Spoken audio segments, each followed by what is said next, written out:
নমস্কাৰ এই মুহূৰ্তত লৈ আহিছো এটা বিশেষ ৰাজনৈতিক খবৰ যিমানেই লোকসভা নিৰ্বাচন অনুষ্ঠিত হৈ গৈছে বা ৰাজ্যত ভোট গ্ৰহণ সম্পন্ন হৈছে আৰু তাৰ পিছতে যেন বিজেপিৰ আসন এতিয়া ইফাল সিফাল হৈছে নিৰ্বাচনৰ আগত ৰাজ্যৰ মুখ্যমন্ত্ৰী ডক্টৰ হিমন্ত বিশ্ব শৰ্মাই দাবী কৰিছিল যে বিজেপিয়ে 12ৰ পৰা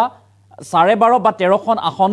আসনত জয়ী হ'ব কিন্তু শেহতীয়াভাৱে 10টাকৈ লোকসভা সমষ্টিত ভোট গ্ৰহণ হৈ যোৱাৰ পাছত মুখ্যমন্ত্ৰী গৰাকীয়ে উল্লেখ কৰিছে বা মন্তব্য কৰিছে যে বিজেপিয়ে 11টা সমষ্টিত নিশ্চিত জয় হ'ব আৰু 11.5টা সমষ্টিহে এতিয়া বিজেপিৰ লক্ষ্য আৰু কি কৈছিল মুখ্যমন্ত্ৰী গৰাকী আমি সবিস্তাৰে লৈ অহাৰ চেষ্টা কৰিম এটা ডাঙৰ ৰাজনৈতিক প্ৰেক্ষাপটৰ খবৰ যে ক্ৰমাৎ আসন ইফাল সিফাল হৈছে এতিয়া বিজেপিৰ ভোট গ্ৰহণ হৈ যোৱা 10টা সমষ্টিত 9টাত জয়ী হ'ব বিজেপি এই মন্তব্য কৰিছে মুখ্যমন্ত্ৰী গৰাকীয়ে আৰু দ্বিতীয় পৰ্যায়ৰ নিৰ্বাচনৰ পাছতে এই দাবী কৰিছে মুখ্যমন্ত্ৰী গৰাকীয়ে যেহেতু দ্বিতীয় পৰ্যায়লৈকে 10টা লোকসভা সমষ্টিত ভোট গ্ৰহণ সম্পন্ন হৈছে আৰু তাৰে 9টাত জয়ী হ'ব বিজেপি দাবী কৰিছে মুখ্যমন্ত্ৰী গৰাকীয়ে মুঠ 11.5খন আসন লাভ কৰিব বুলি দাবী কৰিছে এতিয়া বিজেপিয়ে আৰু বাকি আসনসমূহত তীব্ৰ প্ৰতিদ্বন্দিতা হ'ব বুলিও মন্তব্য এতিয়া মুখ্যমন্ত্ৰী ডক্টৰ হিমন্ত বিশ্ব শৰ্মাৰ আৰু 11.5খন আসনহে বিজেপিৰ লক্ষ্য বুলিও শেহতীয়া মন্তব্য মুখ্যমন্ত্ৰী গৰাকীৰ কিন্তু পূৰ্বতে দেখিবলৈ পোৱা গৈছিল লোকসভা নিৰ্বাচনৰ প্ৰাক্ষণত মুখ্যমন্ত্ৰী গৰাকীয়ে উল্লেখ কৰি আহিছিল 12.5 বা 13খন আসনতে নিশ্চিত জয় হ'ব বিজেপিৰ এই দাবী কৰি আহিছিল মুখ্যমন্ত্ৰী গৰাকীয়ে কিন্তু শেহতীয়াভাৱে নিৰ্বাচন অনুষ্ঠিত হৈ যোৱাৰ পাছত 10টাকৈ লোকসভা সমষ্টিত ভোট গ্ৰহণ যেতিয়া অন্ত পৰিল আৰু তাৰ পাছতে এতিয়া শেহতীয়া যি মন্তব্য মুখ্যমন্ত্ৰী গৰাকীৰ হেয়া হৈছে 11.5টাহে সমষ্টি পাব বিজেপিয়ে বা 11টা সমষ্টিত নিশ্চিত জয় আৰু আনটো সমষ্টিত প্ৰতিদ্বন্দিতা হ'ব তুমুল যুঁজ হ'ব বুলি উল্লেখ কৰা দেখিবলৈ পোৱা গৈছে আৰু লক্ষণৰ বিষয়টো হৈছে দ্বিতীয় পৰ্যায়ৰ লোকসভা নিৰ্বাচনৰ 5টা লোকসভা সমষ্টিৰ যি আসন বা ভোট গ্ৰহণ হৈছিল তাৰ ভিতৰত আছিল নগাঁও কৰিমগঞ্জক লৈ এতিয়ালৈকে নিশ্চিত নহয় মুখ্যমন্ত্ৰী গৰাকীয়ে ভোটিং পাৰ্চেন্টেজ ভোটিঙৰ যা ভোটৰ যি শতাংশ সেই শতাংশ মুখ্যমন্ত্ৰী গৰাকীৰ হাতত নাই বাবে এতিয়ালৈকে তেখেতে ডাঠি ক'ব পৰা নাই বা দাবী কৰিব পৰা নাই যে কোন জয়ী হ'ব কি হ'ব কিন্তু কাৰ্যকৰ্তাসকলৰ মতে বিজেপিৰ কাৰ্যকৰ্তা বা কৰ্মকৰ্তাসকলৰ মতে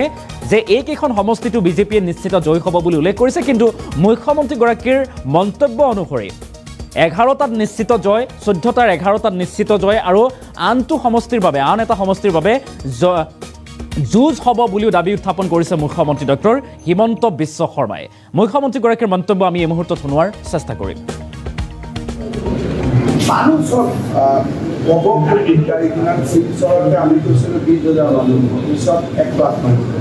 গতিকে মানুহৰ মই আজিয়ে মোৰ মোৰ ভাষণ দিছে যদিও মানুহ উঠিয়ে নাযায়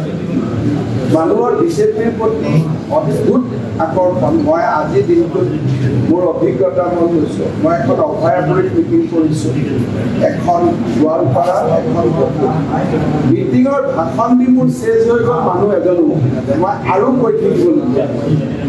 যদি মই 20 মিনিট ভাষণ দিম বুলি ভাবিছোঁ মানুহ উঠি যোৱা নাই 40 মিনিট মোৰে মাত গতিকে মানুহক এতিয়া এষ্টিমেট মই যদি 50 কৰে কাৰণে মানুহৰ অদ্ভুত আশীৰ্বাদ নৰেন্দ্ৰ মোদীৰ লগত আৰু এক প্ৰকাৰ বহু এই শব্দবিলাক এতিয়া ৰিলেভেন্স নোহোৱা হৈ গ'ল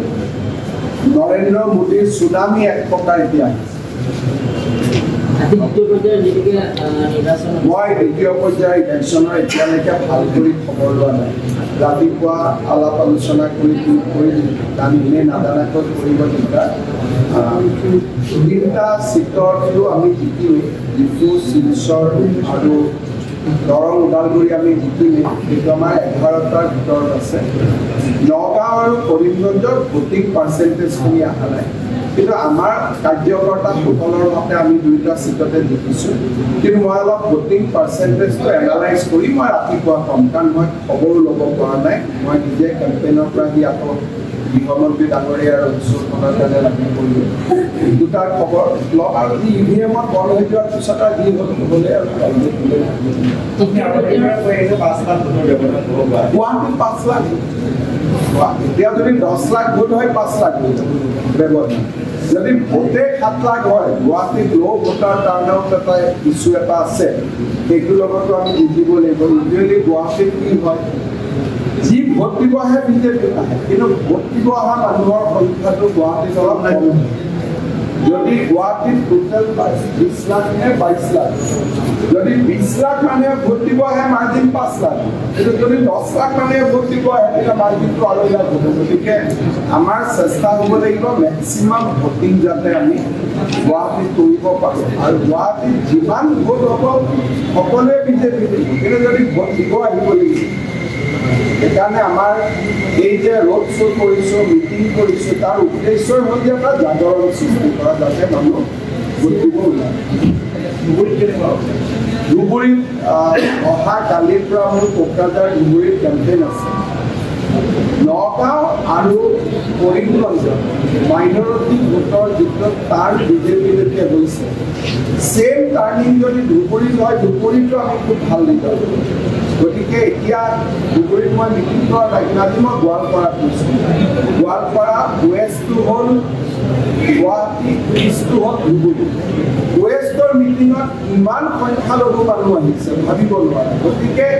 জাগৰণ এটাতো সকলো জেগাতে আছে। এতিয়া ধুবুৰীত কিমান আছে, ধুবুৰীত চৰ চাকৰি আছে, কিমান ভিতৰত গৈছে মই গ'লে গম পাম। কিন্তু আমাৰতো টাৰ্গেট 14টা নহয়, আমাৰ টাৰ্গেটটো 11.5। এইটোৱে আমাৰ টাৰ্গেট। গতিকে আমি